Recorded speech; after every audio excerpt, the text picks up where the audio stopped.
Dumaan muna kami sa simbahan bago kami pumunta ng palengke.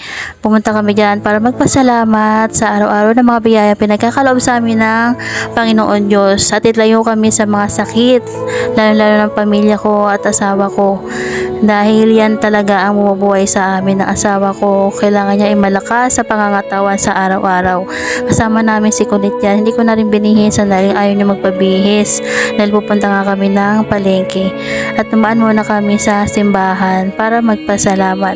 God is good all the time. Kinakapos man pero nakakaraos. Nahihirapan pero kinakaya.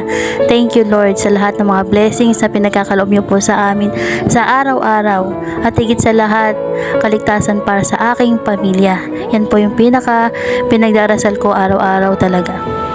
Natapos na nga kami magsimba, nag-aya naman ang anak kong kumain dahil nagugutom na daw siya. Hindi pa raw siya kumakain, 2 years na. Di ba ang tagal? Ganyan talaga yung bata niya pag di mo siya pinapakain. 1 taon, 2 taon daw siya hindi kumakain. Kaya kailangan daw niya kumain. Ganyan talaga lagi sinasabi ng bata na yan para hindi namang halata na 2 taon mo siya hindi pinapakain. Yan ang lagi niya sinasabi pag hindi pa siya kumakain. 2 taon na daw siya hindi kumakain. Yan na naman, chicken na naman talaga ang gustong-gusto niyang kainin. Dahil dyan talaga ang favorite niyang kainan. Kunwari lalagpas kami. Sabi ng tatay niya, di daw niyang kakain. Pero hindi naman niya magagawa talaga na hindi kumain yan dahil yung nag-aaya yung anak niya. Favorite talaga yung chicken dito. Hindi talaga mawawala yan. Pagpupunta talaga kami dyan, laging chicken. Chicken na may laruan. Hindi mawawala sa kanya. Yan talaga yung pinaka best seller niya talaga yung may laruan. Tapos may chicken. Hindi mawawala talaga yan sa bata na yan. At saka french fries. Yan talaga yung pinaka favorite niya. Gustong gusto talaga niya yung gravy dyan. Yan ang lagi hinahanap niya sa akin yung gravy. Kasi masarap naman talaga yung gravy. Tsaka with chicken. Tingnan nga namin mag-asawa kung may pakpak na ba yung anak namin dahil puro chicken talaga yung kinakain niya magdamag. Buong gabi talaga. Yan talaga, puro chicken. Kumakain naman siya ng ibang pagkain pero yan talaga yung pinaka-favorite niya, fried chicken.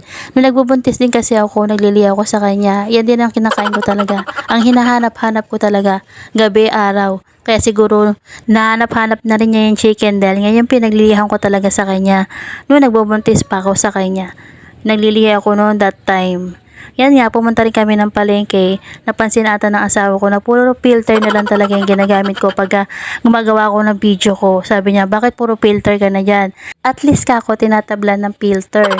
So yan, nagulat nga ako. Binili niya ako ng aking pampaganda. Yan talaga yung ginagamit ko nung dalaga pa ako. Char, dalaga talaga. Yan talaga yung ginagamit ko nung nagkakakilala pa kami. Yan talaga yung the best talaga para sa mukha ko. Hindi kasi ako nagkakaroon ng pimples dyan. Naawa siguro sa akin dahil puro filter na daw ako.